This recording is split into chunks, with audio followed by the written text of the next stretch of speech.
See, they laughed. Everybody laughed. That was funny. This is a Coke bottle. It's amazing. It actually, they still have these here. This is from the shapes from the Aztec Mayan civilization. It actually means fertility, which is. I am Ironmaning the Baja, the 50th anniversary Baja 1000. Here's my map. I have 18 pit stops. It's my cheat sheets of like silt, water, and then where I'm going to do oil, battery changes, things like that. So my map to success, to victory. Years ago, when I was about maybe 9 years old, I would go with my dad to Virginia City Grand Prix when they would ride that motorcycle race. You guys have all been there, you've seen it. Well, back the old timers would ride these bikes called bull tacos, right? And a bull taco is an old iron 4-stroke motorcycle with about this much suspension. And they had sheepskin seat covers on their seats. And I remember thinking, boy, that looks comfortable, right? That's just so nice. And nobody would ride it on their motorcycle. So back then, in the 70s, you know, they had big foam anyway, but that was, they had sheepskin. And then if you do that to what some of the old cattle drive guys, they do long distances in their saddles, they would have sheepskin on their saddles. So if the cowboys had it figured out, and the old timers and the old bull tacos had it figured out, everyone's like, what's that? That's so stupid, whatever. And then all of a sudden, 50 miles later, like, that doesn't look so bad. 50 miles later, I wish I had one, right? So it is 100% not about looks, it's all about function. Why? He says, I didn't push the button. Last year, just so you know, 7 guys tried, and only 2 finished, and one of them was a Navy SEAL. I'm in good company when I finish this. I'll be with my brothers, the Navy SEAls. So. Yours goes with how you turn. Yeah. There are, this year, I think there are 19 Ironman signer-uppers.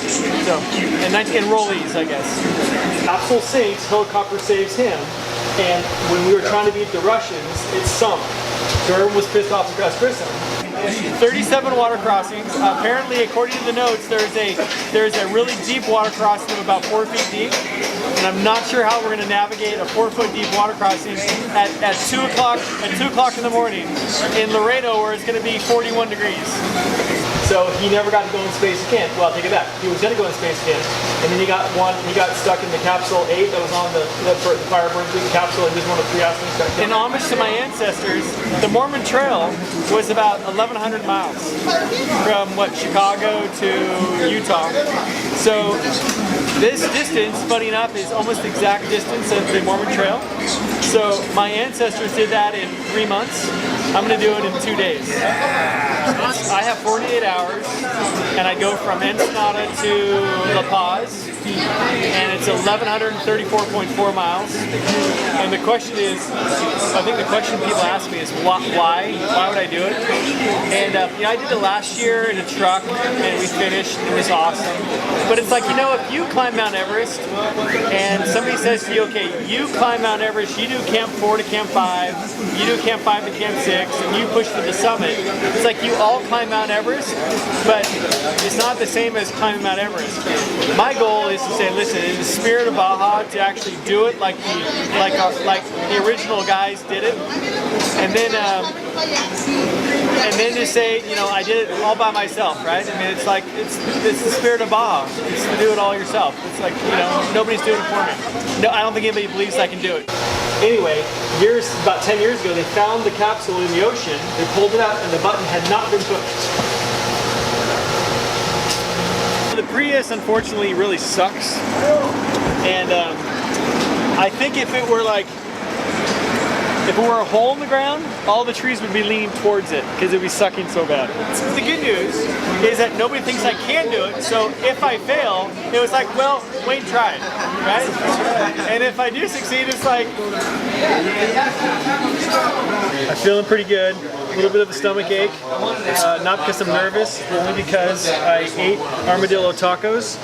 And armadillo tacos in Mexico is not a good idea before a long race. So this is my 2015 KTM 350 XCWF. It is ready. It's prepped. It's ready for the race. Got my all my different lights. And then got the ambers.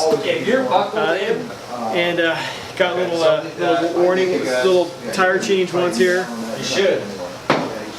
Just so in case I need a little lamp light. And then I got my toolkit with everything I possibly need. My ace up my sleeves, my sheepskin seat cover, because the Cowboys, as I said earlier, they like to sit on these things. Got my Stella device. This is to notify people when I'll be flying past them.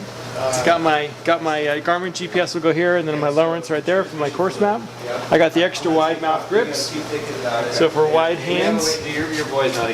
Satellite tracker up front. We've got the Iridium for the team tracker, which goes to an Apple iPhone, which is in there. My front tire is a Metzler 6 days version, and the rear is a it's the R Compound Geomax. That's it. This guy's got it all figured out right here, the master plan. Hotter than engine in the Chevrolet, so hot. Hear what I say? I ain't got no action, I got no fam. My whole life was like a frying pan. Woo, hot. But look at this sheepskin seat on him. This guy looks like something Viking Mike would have going right there. He's got the sheepskin rolling and the leather backpack back there. He's ready to rock and roll. Yes, I'm headed to the Great Abyss right now. What adventure lies ahead of me, I have no idea, but I know it'll be awesome. What are you most excited for? Getting to the finish line. That's right. So you are going from here down in La Paz to San Felipe and all the way down the coast. So it'll be be an adventure, that's for sure. Long ways, mental battles, I'm sure. Just don't fall. Ride a comfortable speed. Save the tires, save the hands. He's an Ironman. I don't know if I go mess with him though. Hey, I'll tell you what, when you're Ironman, there's nothing more important than a seat. You got to have a good seat, no doubt about it. Our next rider up, this is 777. This is Wayne Schlosser. Yeah, the Ironman, they're different animals, man. You got to be tough to come down here. There's no rougher way around this course than the Ironman on a dirt bike. And kudos to every one of these guys out here for coming out and going against this grueling over 1,100-mile course. So this is our next Ironman to the gate. Number 777X, Wayne Schlosser. Just love you all and my family, my daughters, my wife. Thanks for the opportunity. I couldn't do it without you. I love you.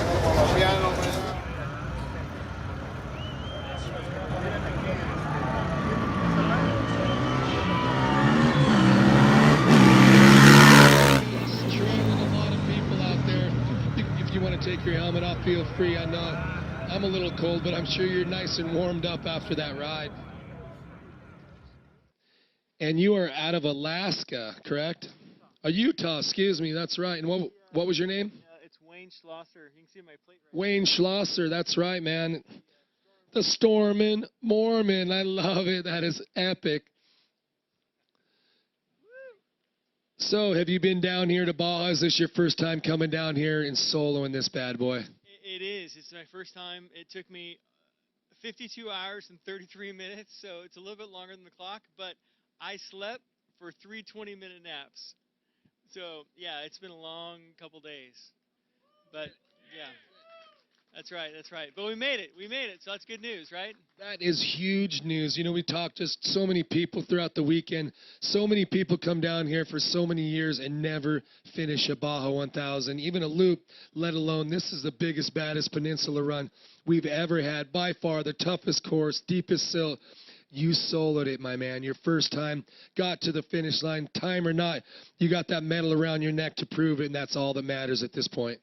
Well, thank you. And even add a little bit of information to it. So I pre-ran the last 2 years, all of 220 miles. So that's all I've ridden. So my friends were like, "You cannot do it. There's no way that you'll ever be able to do it." So they had bets on that I'd make probably all of 200 miles. I'm like, "I'm going to do it. I'm going to do it." So I just kept my shoulder to the wheel and just kept going. inspirational thoughts from my wife along the way that she was texting me. I got a little satellite tracker that, she was sending me messages, and my friends back home as well. But, whoo, boy, there's some serious demons that come out, in the middle of the night when you're just riding and you're thinking, oh my gosh, I've only gone 390 miles, and it's taken me like a day and a half, right? And then, of course, I think it was right around 500 that the trophy trucks caught me. And, I was stuck in that area probably for 5 hours, just woo, woo, woo. And then, then you try to go up some of those sand whoops, and, it was absolutely brutal. And then I remember there was another guy in Ironman class when we were at the one of the Mag 7 pits, and the first truck had blew past him, and no stellar warning, nothing. And he's like, I'm done, I'm out. Like, it was like, and I'm going to go back and get in that battlefield? Like, that's crazy. So I was like, all right, well, I'm going to do it and just try to stay off side as much as I could. And, man, when this first, 10 trucks got through, and it was just, you couldn't see anything. And I'm like, I'm just going to start knocking off miles, just slowly. Kept going. And then I lost one of my sleeves. I'm not sure. I think a cactus had ripped out and grabbed it. Yeah, I mean, it was a lot of strange things were happening that first night. So, and the second night's just a fog. So, and now it's like the third morning. So, it's awesome to be here. It is pretty awesome. He even got one of your sleeves ripped off by a cholla cactus. That is pretty epic, man. But you didn't get any in your arm at all. It didn't puncture you. I haven't taken anything off yet, so I got probably needles everywhere. It's just everything. My friends are like, "You hurt? You hurt?" I'm like, I'm actually just numb. I'm just numb everywhere. But I gotta say, my secret weapon was my sheepskin seat cover, because no chafing, so it's perfect. Cowboys had it going on back in the day. Honestly, when I was calling you, I was standing right next to you. I don't know if you saw me right on the starting line when you guys left. We were actually talking about this, and we said it's a good idea. I've ridden down here, my whole life, a race for Kawasaki, done some great things. I never was smart enough to have one of those, and I had plenty of monkey butt. That's right. All my friends are like, everyone's going to make fun of you. I'm like, listen, it's going to get me to the finish line. If I didn't have this, I would not be sitting here today. Absolutely. The Stormin' Mormon would not be the man. You better bring that thing next time, too, because I'll tell you what, it worked for you. That's right. Thank you very much for everything. Thank you, Mexican people, for the opportunity to run down this beautiful country. It was epic. Absolutely epic. Is there anybody at home? You said your wife's watching, maybe some sponsors as well you want to thank for not only letting you get here, but helping you come out for your effort out here in Baja for your first time? Obviously my parents, my wife, my kids, I have close friends that, we have always been riding our whole lives. And I'm just super blessed to have, great people around me. Yeah. That's what it's all about. It's a blessing to have that and come down here and go home. And the one other thing, I hope you bet your buddies a lot because you did it. Listen, the good news was this. They never thought I was going to do it, so even if I didn't do it, they're like, yeah, we thought so, right? So now, 100%, they have nothing to say. That's it. And one last thing. I'm 48 years old, and, everyone says it comes a certain point in life where you peak, and that's it, I know exactly what day and what hour in my life I peaked physically, and that's right now, right here. All right, man. Congratulations. That right there. Well said, and we hope to see you out here again. Congratulations. Thank you very much. The Stormin' Mormon.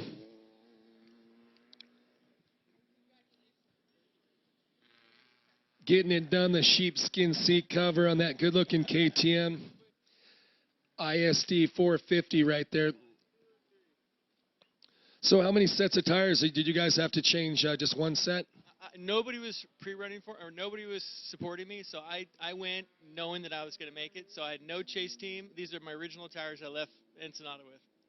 That is unbelievable, those Dunlops. I mean, that's great to see that. It just shows that you just made it through. You picked your lines. You did it.